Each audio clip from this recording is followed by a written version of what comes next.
Okay, we're here at the 2019 Louisiana Film Prize with the film CICERO. How are you guys doing today? Doing great. Hey, how you doing? For the viewers at home, give us a little synopsis of your short film, and then we'll dive into the details. Okay, so real basic concept of it is there's a hitman who gets trapped on an elevator with the man he's been contracted to kill, and that is just the surface. It is a much more in-depth. It is much more in depth than that, but that's the surface of it. Yeah. Where did the inspiration for this story come from? So it started with I was at work, and I work in a building with multiple floors, and the power went out, and it went out for a very long time. It was like hours, and the elevators weren't working, and so I kept thinking like, wow, what if you were trapped in the elevator, and then what's the worst person you could be trapped in an elevator with? My imagination just started going, and so then I was like, well, a hitman. I texted him, and he was like, you need to write it. So the second that she texted me that, like that situation, yeah. I was like, you have to write this. Yeah. This is good. This is gold for a short. Thank you. You know, this film talks a lot about loss and coping with loss, and people, you know, dealing with, without giving away too much, your wife or girlfriend in the short, you know, deals with an illness, and she decides to take a bunch of pills, and you find her, dead in the bathroom. Tell us a little bit, how emotional was that to write that in there? Because people are dealing with it every single day. And that's a very difficult subject, because she was young. She had so much more life in her, and it's unfortunate that this happened to her. And unfortunately, it happens to people all the time. And so a very underlying theme of her storyline was, do you have a right to choose when and how you leave the world? And she was, and unfortunately, her husband, which is played by Finch. He was really grappling with that and unable to let her go, and it was too much for her. Because when we think of death, we think of older people. They're dying in a nursing home. We don't think of that late 20s, early 30s having breast cancer or having any type of illness. That, right. We think we're going to go on forever. Exactly. At that age. Yeah, I'm going to say that her medical condition isn't said in the script, but as far as like terminal illnesses and stuff goes, there's 1 in 4 people have had a brush with cancer. Oh my God. Everyone has dealt with this in one way or another, whether they are the person that's had it or a loved one that You separate from it, yes. Yeah. It's okay. It's okay.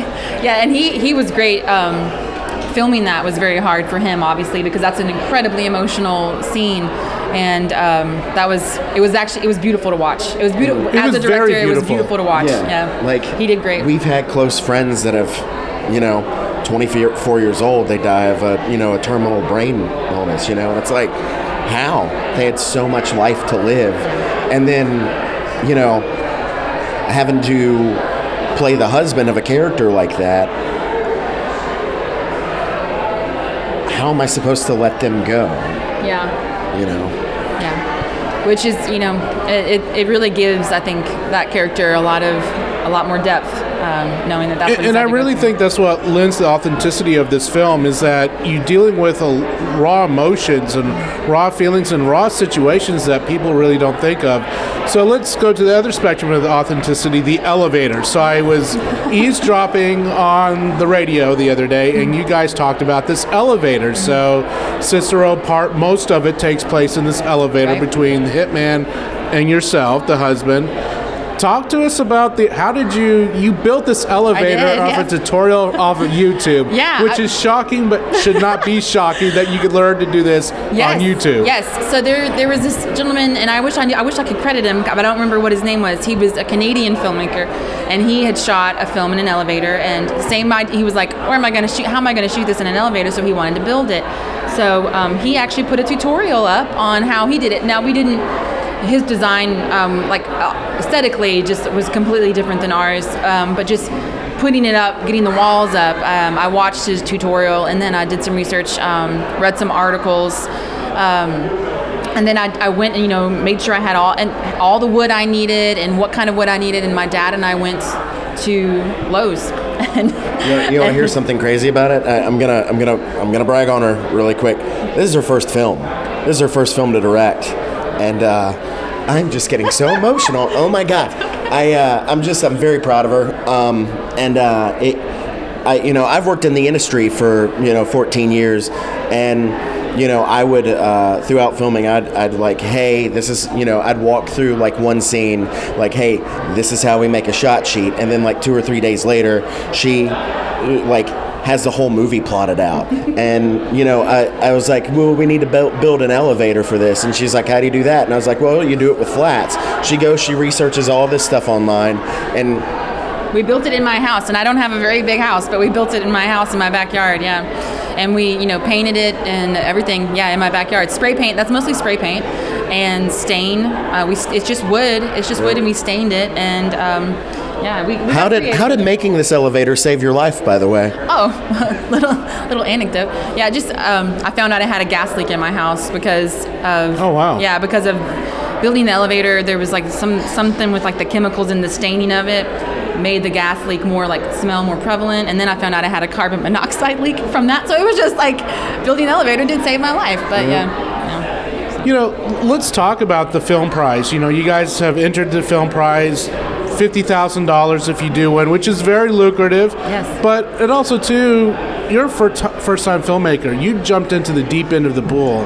Talk to us a little bit about why feature filmmakers should enter the film prize, because this is such a unique opportunity. You don't see this at Sundance or at Toronto or Dallas International or New York. Most people go to these film festivals. Your film may be seen by 75 people at the most. You got 5,000 people plus seeing your film. So tell us why filmmakers should make the jump. Well, for me, I live locally, so this is something that's like just in my community, and I'm so blessed to have that. But everybody I've talked to from out of town, they always say like Film Prize is like by far the best thing they've ever done, and they always want to come back. We've had filmmakers from out of state move to our city just to participate and be more involved in the community. I haven't been to a lot of these other festivals around the country, but I do know that ours, this one here, it is like a very strong sense of pride, community, kindness. They give you lots of opportunities to network, meet people, and what do you think about it? The first thing that I ever directed was last year. I didn't think I had a shot, and boom, we make top 20. It's definitely worth taking a chance on yourself if you feel like this is the area and career that you want to get into. This is the best way to come in. You get experience, you get seen, and that is huge. You get to meet a lot of people. You get to meet a lot of really good people to network and help you in future projects. Yeah, so I think the creative energy here is phenomenal. And you go to all these film festivals. How many times is a short film guaranteed to be seen by 4,000 people? Hardly at all. What was really mind-blowing about this festival as an outsider is the camaraderie along the other filmmakers. You guys are competing for big stakes, let's be honest, but you guys are all friends. You probably share crews, you share locations. We worked on this one and this one, and let me see, is there one that you see here? That one right there? I worked on about 5, 4 of them made it in, Tell us a little bit about why Hollywood and filmmakers in general should come to Northwest Louisiana and film, because when people think of Louisiana, they think of swamp people, the Cajun stuff down in New Orleans, they think of Duck Dynasty, but Shreveport-Bossier is such a unique area. Tell us a little bit about why they should come. To film, like for feature film? Feature or short.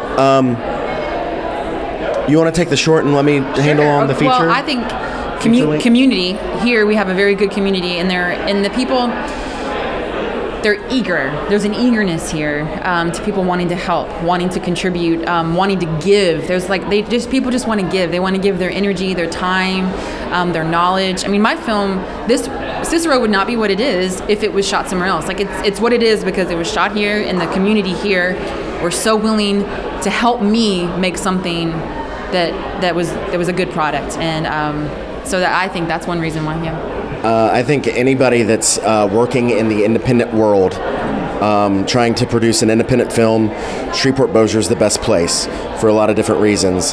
One is we are still in Louisiana. We're not East Texas. We are Shreveport, Louisiana. We qualify for amazing tax breaks. What is it? I think it's $50,000. Right. Gets you the tax breaks. That's money that comes back. That's money that comes back in your investors' pockets. There's also very, very skilled crews here because after Katrina happened, we had an influx of crew and talent behind the camera come up here. They loved this area and they set up shop here. And I can't tell you how many crew members want to work here, home in Shreveport. Yeah. I've worked in independent film, and I've seen people that left good paying Atlanta jobs to take they took a little bit of a decrease in pay just so they could come back and they can work at home. So you have some extreme talent behind the camera. And then, by the way, Shreveport, Louisiana has been, well, again, we're more East Texas than East Texas is. We've also been Alaska. We've been Washington, D.C. Yeah, we've just our outdoors and our locations. You got an urban downtown area. You got the casinos in both Shreveport and Bossier that you don't get anywhere else except for Vegas. Right. You got the Red River. You got the swamps. You got everything. We have been. I think it's what year was it? 16th century. Salem, Massachusetts. Right. Like, which is the show Salem was shot here, and it looks legit. Yeah. It looks So, lastly, how did this filming CICERO, how did it change you as a person, professionally and personally? Oh, fuck.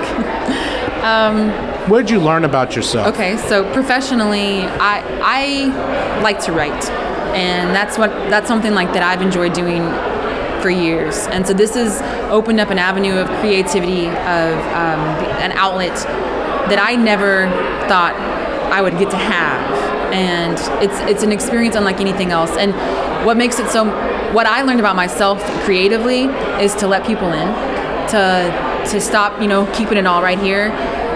Collaborating on a film is unlike anything I've ever done creatively. I mean, like, some of my ideas, you get so like, this is what's going to happen, I'm going to do this, and then someone else is like, well, have you thought about doing this?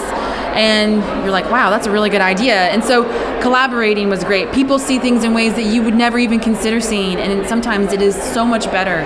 And that sense of like the feedback, the creative give and take.